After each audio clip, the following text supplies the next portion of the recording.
These are the 10 dirtiest players in football history. And first up, we gotta talk about Sergio Ramos. Cause in 2018, bro's legacy was on the line. It was a Champions League final between Ramos's Real Madrid and Mo Salah's Liverpool. One victory between Real Madrid and immortality. But Ramos wanted to win so badly that he was willing to snap another man's arm in half. الكتف مصاب الضربة شكلها قوية ليفربول قد يعاني بخروج الفرعون المصري. This dude didn't care about anyone but himself. But his selfish behavior got the best of Liverpool, because Real Madrid came out victorious. Yet, Sergio Ramos was missing one thing: respect. See, Ramos got his victory, but that wasn't all. Shortly after the game, he was awarded the 2017-18 Champions League Best Defender. However, only one player wasn't so pleased. Safe to say, he lost Salah's respect for life. I'm sure that's far from the only respect he lost. Simply put, bro doesn't know when to quit. But neither does Marco Materazzi, because he once made Zidane lose his cool in the biggest of moments. What happened here? Oh, goodness me! Goodness me!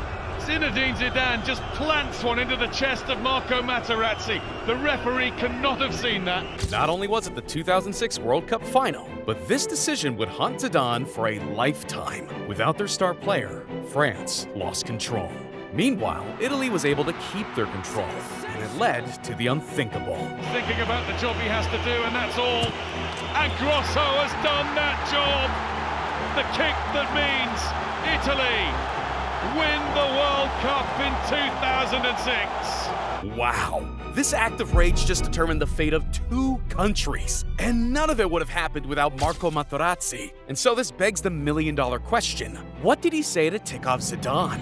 And nearly 2 decades later, he finally got our answer. What was the reason that Zidane did that? You live in America, right? Yeah. You know the NBA. Yeah. Trash talking. Yeah, of course. My trash talking was nothing, very minimal.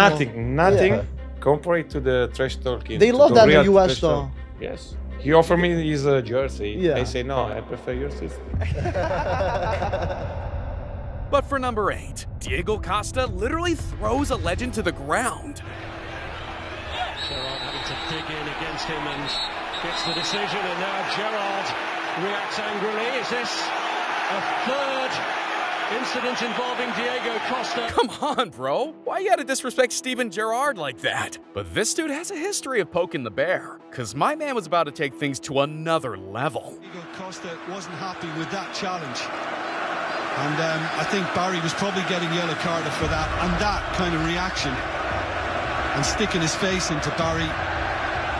I mean, I suppose the referee, and it looks as if he might have even been going for a bite, but I'm not sure that ensued.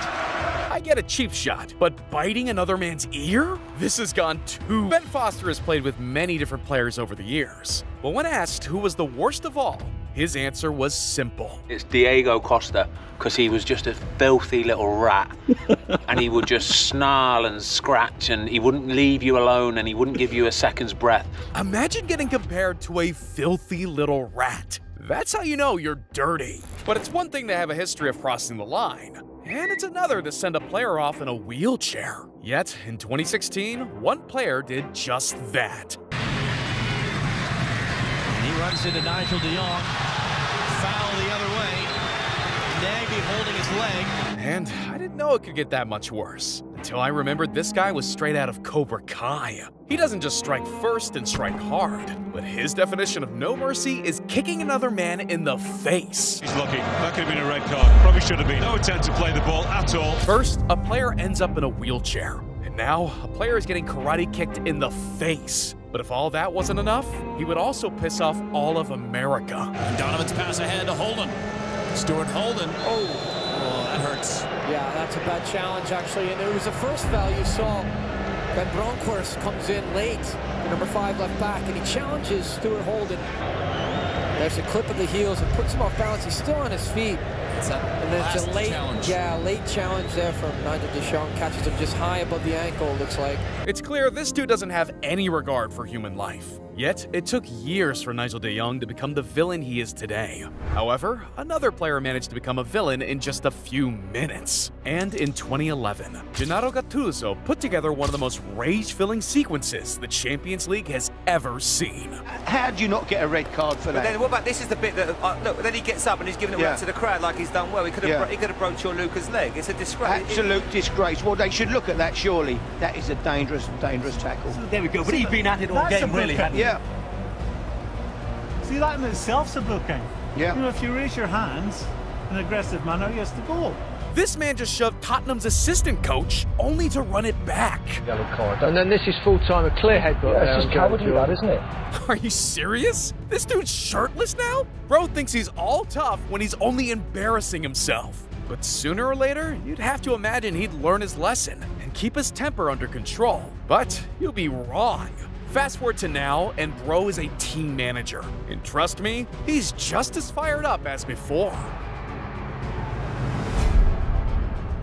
Alright, this dude's crazy. But there's a difference between losing your mind and taking a shower. One requires you to be dirty. And at number 5, Zlatan Ibrahimovic shows the world just how dirty he can be. And no one is safe. I mean, this dude is even kicking his teammates. Lui è grande appassionato di taekwondo, Ibra allora attacca il colpo a strass. Seriously, bro? You could have injured your teammate. But then again, this man has no boundaries, even if he's standing right next to the refs. You'd think someone would put Zlatan in his place, but that only made things worse. Because in 2018, Montreal Impact's Michael Petrasso accidentally collided with Zlatan, and it became his worst nightmare. Here we see it, Petrasso trying to get tight, Zlatan doesn't like it, slaps out. Should be a red card. Wow. Bro took the instant rejection just to prove a point. But in 2019, his antics weren't just about proving a point. It almost got him banned. The LA Galaxy were coming off a 3-2 victory over rivals LAFC. And all was good for Zlatan. This man had a hat trick, so you know he was feeling himself. But the MLS wasn't feeling it, because this man woke up and chose violence. An elbow goes up, Munir injured, he would have to come off. And it actually turns out that Munir is in pretty bad shape. Reports he could be facing surgery, extended timeout with a fracture to his skull. Fans didn't realize it, but his bad temper gave his opponent a fractured cheek. Yeah, this wasn't a good look for Zlatan. And here you see after the match going back and forth with the LAFC technical staff. But if you look up the word dirty, Zlatan's face is only the second thing to show up. That's because I almost forgot about Pepe. From headbutts to embarrassing dives, this guy never fails to entertain. Which isn't always a good thing. His hothead once turned a game that didn't even count into complete chaos. In August 2021, he slammed into Roma's Henrique Mkhitaryan, and it started a full-on brawl.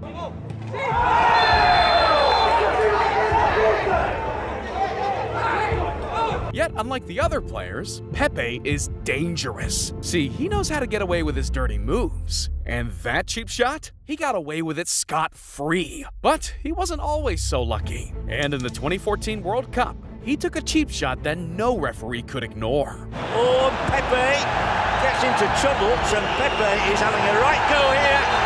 Pepe having touched him. How's bro gonna injure an all-time great and then taste the blood? This dude's whack for real. Because while he's out here licking players, he's trying to act like the victim. But fortunately for us, we caught him slacking in 4K.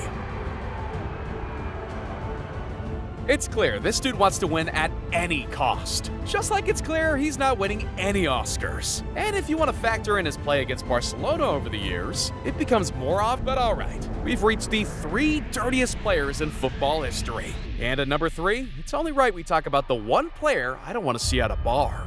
Roy Keane. Because imagine making a play so dirty that fans called it the tackle. That's because there have been millions of tackles before, but this one was years in the making.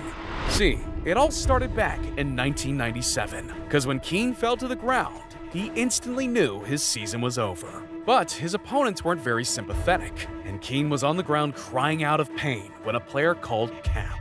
This same player moaned at the Irishman for faking an injury, when little did he know, he ruptured his ACL. That's when Roy Keane knew what needed to happen next. And in 2001, Keane tried to return the favor.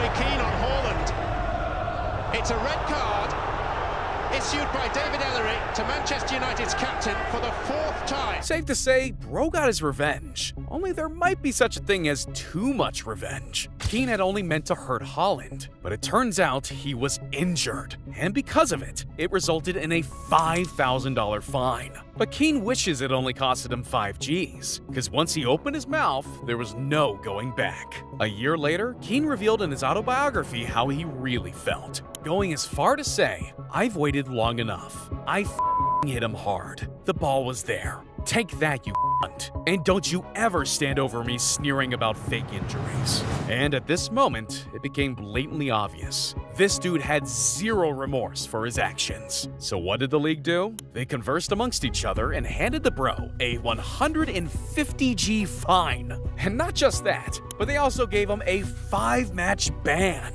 Not gonna lie, I think Keane's attempt at revenge only made things worse. But at number 2, Luis Suarez isn't one to seek revenge. 10. The lights were brighter than ever, and bro simply did not care.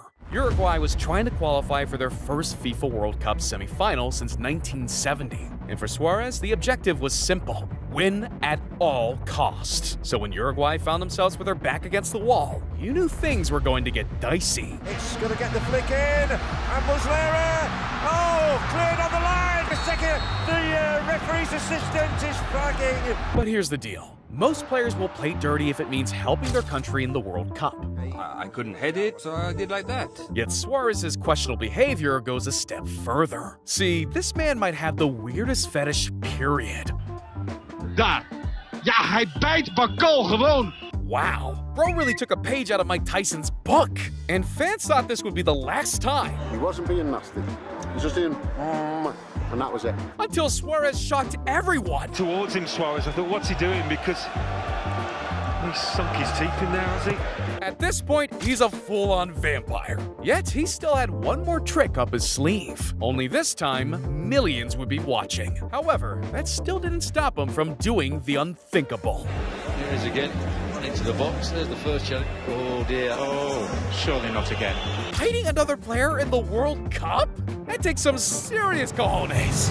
Not as much cojones as the dirtiest player in football history, Joey Barton. For reference, this is the same guy who once lashed out at a 15-year-old Everton fan. And then when his own captain tried to intervene, Barton turned against him. Simply put, there was no taming this dude. And a year later, he took things a step further, this time dropping his shorts in front of Everton supporters. But that's all fun and games compared to what happened in 2007. That's when Barton's behavior took a shockingly violent turn. Because the next thing fans knew, Barton had violently attacked one of his teammates, and neither one of them would make it out lucky. See, this so-called teammate, aka Usman Dabu, well, it ended up costing him big time. He ended up sustaining multiple head injuries, including a detached retina. And this left Barton no choice but to fess up and plead guilty, meaning he would serve a 4-month jail sentence to go along with 200 hours of community service. But believe it or not, Joey Barton's career was far from over, and he would play another 10 years of football, including a day many fans will never forget. Because in 2012, Barton solidified himself as the most hated footballer of all time. He was going up against his old club, Manchester City, and instead of taking it easy on his former pals, Bro took things to a level of savage you didn't even know was possible. The edge of the box on the right. Difficult to see from that angle, but it looks as if there was some kind of attempt to strike out. Now it's spinning over. This dude elbowed Carlos Tevez, kicked Sergio Aguero, and then tried to headbutt another player. If he was going down, he wanted to make sure everyone came down with him. However, in the end, fans got the last laugh. Because in 2017, they realized this dude was full of BS his entire career. Over 10 years, this man had placed a staggering 1,260 bets on football matches. And this meant one thing: Joey Barton's career was officially over. But would you expect the dirtiest player to go out any other way? Because honestly, I certainly wouldn't. Which leaves you with a choice. You can either go out like Barton and end the video, or keep the fun going and watch the video on screen. I'll see you there.